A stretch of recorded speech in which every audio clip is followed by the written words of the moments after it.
It's now time for the news. My name is Kwasi Schandorf. Now, a joint technical committee is expected to meet today to review options proposed by the individual bond holders. Now, that's the consensus reached between the Finance Ministry and the bond holders at a meeting on Wednesday. Ghana's individual bond holders fear that the modality, which is an important step in securing the international monetary fund's bailouts, may bring untold economic hardship to the country and could potentially make their bonds worthless. Addressing the media after the engagement, Finance Minister Ken Ofori-Atta said that he was hopeful the work of the technical committee will be positive.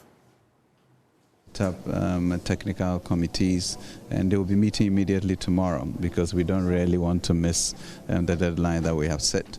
We are confident that we'll get there, but I think in all of us settle down to think about it, it will be good for us. But I think the clarity for all of us that it is a voluntary program. You know, we have anticipated maybe getting up to 80%, which will still put us within the parameter. So we are asking everybody to really join. There may be things we may do to mitigate the impact, and that's what I believe the technical committee will look at. But really, it continues to be a government that cares for people, lives and livelihoods, as we saw in COVID. We protected. Going forward too, we have to protect people, but also ensure that the community of the Republic, crosses the Jordan safely. And that is a challenge we have. I think January 31st is certainly what you may call a drop-dead date. I think we would have given everybody enough time to participate or give us their comments or interest, and we'll do it. But I'm confident that we'll get there. I think we are making good progress with the financial institutions and with other individuals that are concerned. So thanks. This has been a very good meeting. Now, leader of the individual bond holders, Senor Kwasi, believes that their proposals will be adopted by the Joint Technical Committee to bring relief to the individual bond holders. Forgetting that the rest of Ghanaians are also aspiring to be here. You're also crushing the hope of they also being here. So practically, this has to do with every single Ghanaian. Your chance to win, your chance to thrive, your chance for your aspirations to be realized. We will work together to solve this. As the technical committee sits, will there be a review of your stance? Review of our stance? Well, we have asked, look, those who don't really know me, maybe I'll let you know, and you can probably speak to my former constituents. My policy positions are always thought through on a balanced scale. You always have to think about other people and look at what's functional. Like I told the minister, I own businesses that are negatively affected by it. I am an unemployed graduate. And as an unemployed graduate, if my businesses are negatively affected by it, it is a big deal. But considering the challenges he has at hand, I've accepted and authorized my businesses to subject themselves to this DDE. My problem is that you can't extend that to individuals because the implications are catastrophic. If you put it at a bank, you have come up with some forbearances, financial stability fund. You are giving them options. There is no option for your hunger. There is no option for your inability to pay for your dialysis. The option is go a-begging. There's no option for all the work you have done to throw your dignity away when it's no fault of yours. What crime have they committed? None. Meanwhile, 77-year-old retiree Peter Kojo-Nyasepe, who cannot walk unassisted, is worried that he may not survive if government fails to listen to the pleas of individual bondholders and exempts them from the debt exchange program. Peter says that failure to get a coupon would mean death because he cannot afford prostate, diabetes, and high blood pressure medications. Features editor Jojo Kobna caught up with him at his residence in Teshi and now reports. When I heard that, now, we are not going to get any coupon or any interest until 2027, before they'll give you 5% of your capital. I said, wow,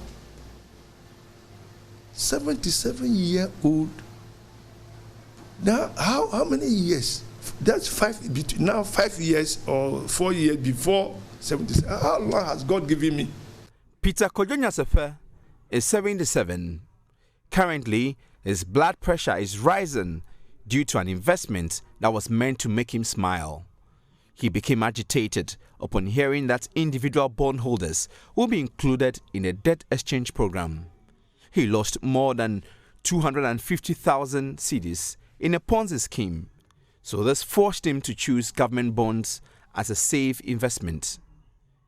He sold his land and bought 2 different government bonds. Yearly coupons have been sustaining him for years. The news that a debt exchange program may prevent him from receiving any coupons upsets him. On January 23, he is scheduled to receive his coupon, but is unsure whether he will. There is no plan and there's nothing I can sell anymore. And there's nothing I can sell. So the only thing I have decided to do was to go to the bank on the 23rd, to go to the bank there and sit down there. That's all. Because if I go, how am I going home? I have to go home with a car. I need fuel. When I come home I have to pay for the water bill, electricity bill, food, and the money is there in the bank. So I give the money to the Ghana Commercial Bank. So they will give me the money before I come home. So if you go on 24th and they say there is no money in your accounts? I'm going to stay there. If they say the money is not there, I'm going to stay there. I'm going to stay there. Until they carry me wherever they want to carry me, because I cannot walk myself. So they will carry me, whatever they want to carry me, go. They have to carry me and go. That's the only thing I can, that's the only, I cannot fight them also. This big bag contains empty boxes of medication that Mr. Peter Kojo Nyasafe has used over the years. He relies extensively on medication to survive. And so without government giving him his coupon for this year, it would be very difficult for him to live. He doesn't know where help will come from.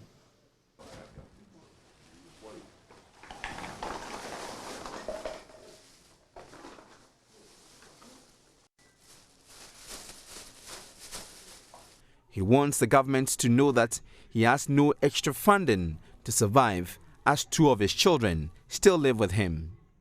He plans to use the money from his investment to reinforce his weak fence before the rains set in. All these plans will have to be on hold if government fails to listen. People tell me that it will be okay. How is it going to be okay?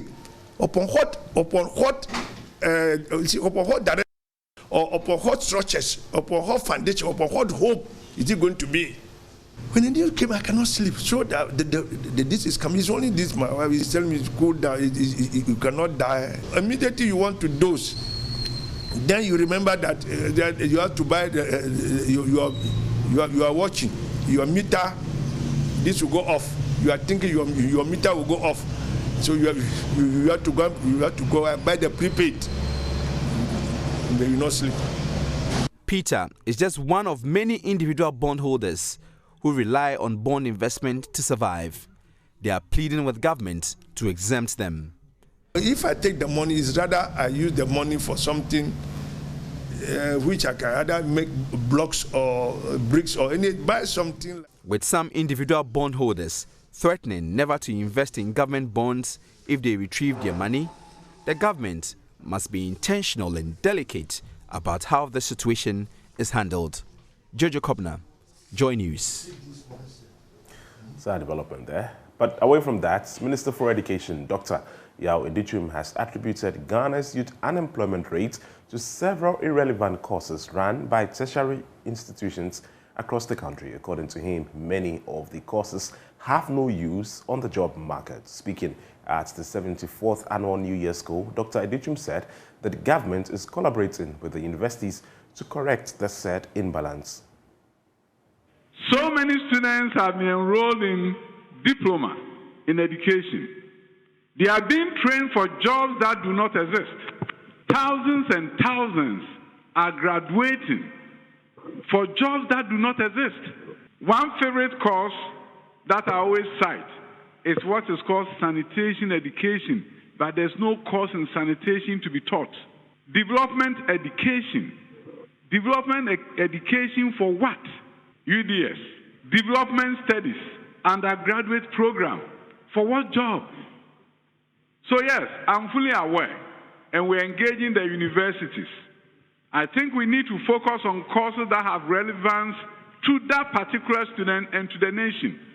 Invariably, you have BA in education and this university, and it's supposed to prepare students for non-teaching jobs. What type of non-teaching job are you preparing students with BA in education? They don't exist, but the degree program exists. Unfortunately, there's limited guidance and counseling at our schools, at the high school level, for a student to be able to say, I applied to do business administration, you gave me sociology, and I'm not going to take it, because that is not where I'm heading. But invariably, the young men just want to come to the university.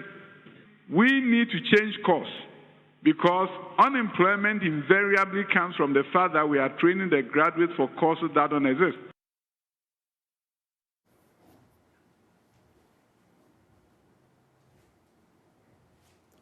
Protecting yourself during a robbery attack can actually be very tricky. Well, even if you are holding a firearm, there is a likelihood of casualties during a shootout. Fortunately, Guinean engineer Emmanuel Rekobrebe has developed a security robot which can remotely launch a gun attack. Live FM's Kwasi Debra has more for Tech Thursday. The 4-feet robot, made from plastic waste, is equipped with a surveillance camera, LED light, and a gun. The innovation, called Robot Sniper, has an attempt to ward off the intruder. Mr. Rekobrebe believes his innovation will be crucial for the security services and security-conscious individuals. To the engine aspect, this is a normal motor that I'm using to control the movement. And then I move to the back here. It's a chargeable system. I charge through solar. And then the other mechanism, when I operate, you see how they change and all that as to how I want it to operate. Actually, I decided to build this particular one to support our security agencies. Sometimes they have to face the risk of standing right in front of bullets, because if you take bank, for instance, the first target will be the security personnel who is there.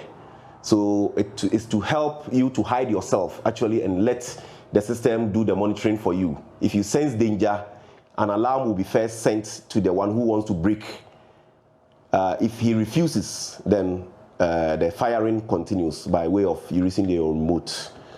And it can go up and down to actually capture the focus that you want to have your target. Reporter for Joy News, Kwasi Debra.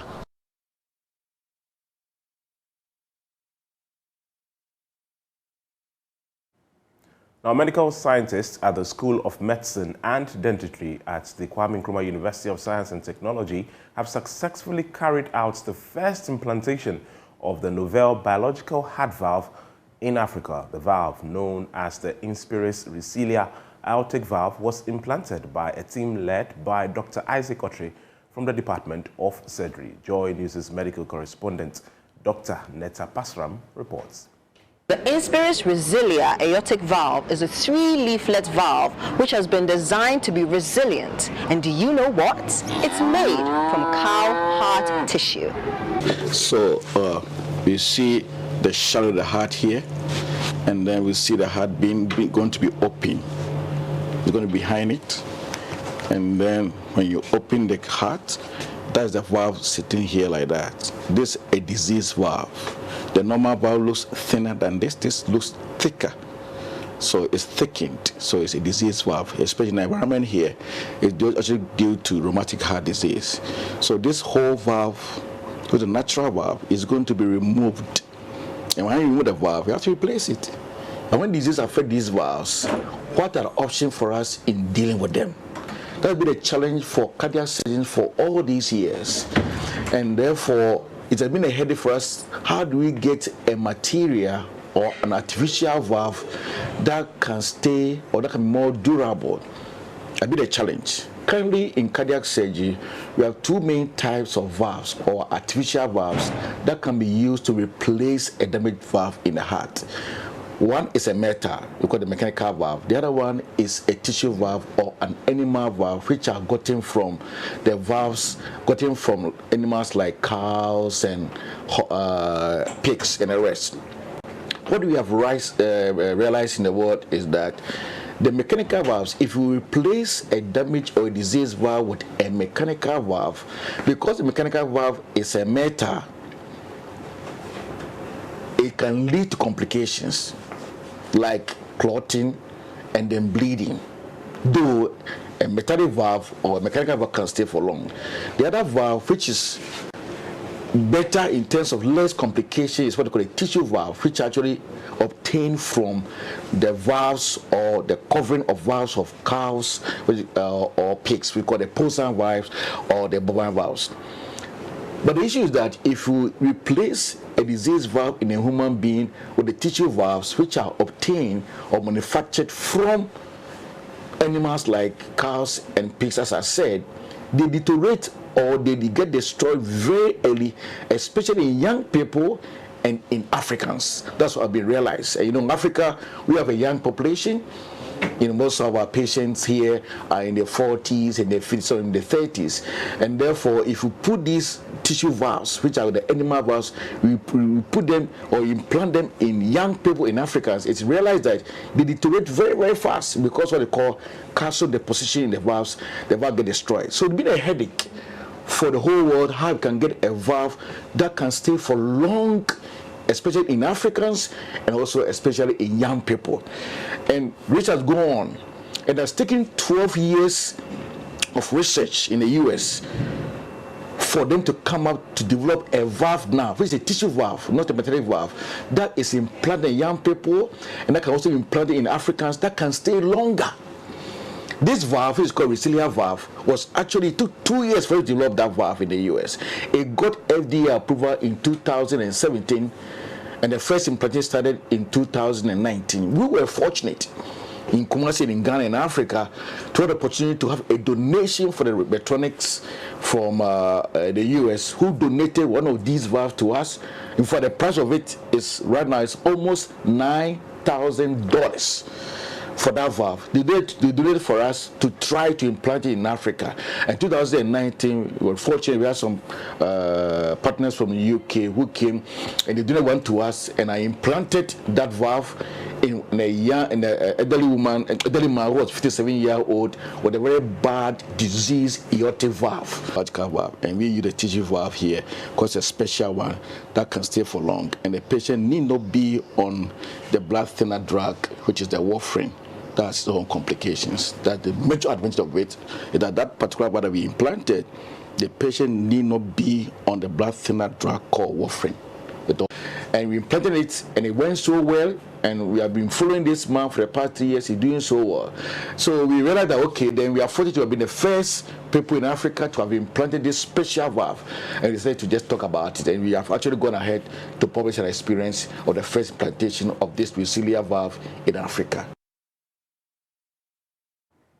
The Bulk Oil Storage and Transportation Company Limited, BOST, has supported 16 schools in the Buipe traditional area in the Savannah region with 19,000 exercise books. Each student is therefore expected to receive 5 of the books. In all, BOST is supporting 54 schools with 100,000 books this academic year. Yes, Martina Bugri's report. Students who received the books describe the donation as timely. Amidu Shafau is in Form 3. She says she's been using 15 books from her Form 1 to Form 3. Adds that the donation would help her a lot. For the exercise book, they are not much plenty. So there were 15 that I was using from Form 1 to Form 3. So I've been able to manage to use them from Form 1 to Form 3. Some of the teachers who received the books on behalf of their schools thanked BOSS for the gesture and said it will go a long way to help the students. Those for the rural areas, especially this school is full of needy children. So sometimes I have to get learning material, exercise books. It's always a problem because sometimes you be giving exercise while people are sitting down. When you ask that they don't have exercise books to write. So we are blessed for this gift. Let me say the items donated to us have come very timely. We've been yearning for these items since time immemorial to support us in our academic work in the school. Speaking at the Bupeura's Palace, the manager in charge of corporate social responsibility, Yao Entwidazi, said that supporting education in communities they work is the best offer they can give to these communities. And so he voted that we should do that for all the communities surrounding our facilities in all our depots. So this is part of the project. We are doing the distribution of 100,000 exercise books to 54 schools. And it's good to know that Bupe has the highest number of schools. We have 16 schools and we are distributing almost 19,000. The corporate communications manager, Salifunat Achampong, said BOSS is currently supporting 8 students from Bupe at the University of Mines, Takwa. Collected about 8 from Bupe. We didn't want any student from anywhere apart from Bupe. Oh, wow. And we did the same thing in Savulugu. Okay. All the places that we have facilities. Now, in total, there are about 50. Oh. We are taking their 3 years or 4 years engineering degree. Oh. The Bupeura Abdullah Janapo II said the best legacy one can give a child is to offer them education. Education, to me, personally, education is the best investment any parent can make. Is that the best? And today, all the benefits of our investment, not for us alone, but for the country, for Bupe, for the country, and the whole world.